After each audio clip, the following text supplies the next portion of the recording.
नमस्ते। भगवत गीता सीरीज में आपका स्वागत है। हमारे चैनल को सब्सक्राइब करें, वीडियो को लाइक करें और वीडियो को शेयर भी करें।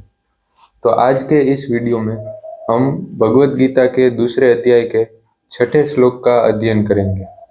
इससे पहले के श्लोकों में हमने ये देखा कि अर्जुन किस प्रकार भगवान को युद्ध न करने के लिए तर्क देता है। वह चौथे श्लोक में ये कहता है कि मैं किस तरह भीष्म तथा द्रोण जैसे महापुरुषों पर उलटकर बाण चलाऊंगा।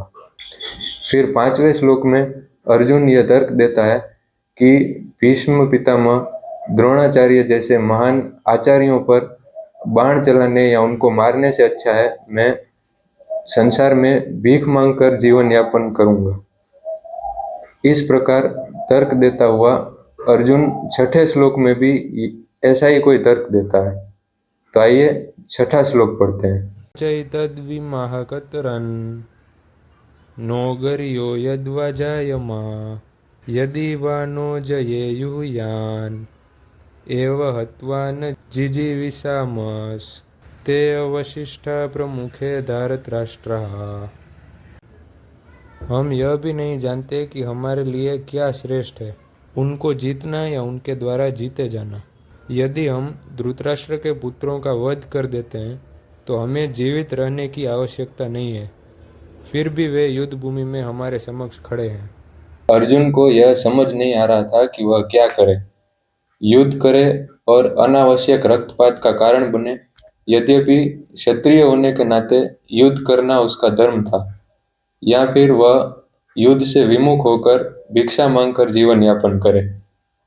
यद्यपि यदि अर्जुन युद्ध नहीं करता है और अपने शत्रु को जीतता नहीं है तो जीवन यापन करने के लिए एकमात्र भिक्षा ही साधन रह जाता है। यदि उसकी विजय हो भी जाए, क्योंकि उसका पक्ष न्याय पर है, तो भी यदि धृतराष्ट्र के पुत्र मरते हैं तो उनके बिना रहना भी कठिन हो जाएगा। उस दशा में यह अर्जुन की दूसरे प्रकार की हार होगी।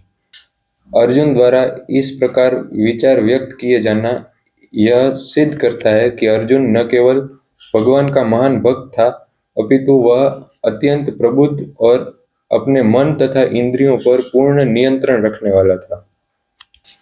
राज परिवार में जन्म लेकर भी भिक्षा मांगकर जीवन यापन करने की इच्छा, यह उसकी विरक्ति का दूसरा लक्षण था। ये सारे गुण तथा अपने आध्यात्मिक गुरु श्री कृष्ण के उपदेशों में अर्जुन का विश्वास यह सूचित करता है कि अर्जुन सचमुच पुण्यात्मा था। और ये सब लक्षण मिलकर यह सूचित करते हैं कि अर्जुन सर्वथा मुक्ति के योग्य था। जब तक इंद्रियां संयमित न हो तब तक ज्ञान के पद तक उठ पाना संभव नहीं, और ज्ञान तथा भक्ति के बिना मुक्ति भी संभव नहीं होती। अर्जुन इन सब गुणों के अतिरिक्त इन दैवीय गुणों में भी दक्ष था। तो इस प्रकार हमने छठे श्लोक का अध्ययन समाप्त किया, और अगले वीडियो में हम सातवें श्लोक का अध्ययन भी इसी प्रकार करेंगे। धन्यवाद। हरे कृष्ण।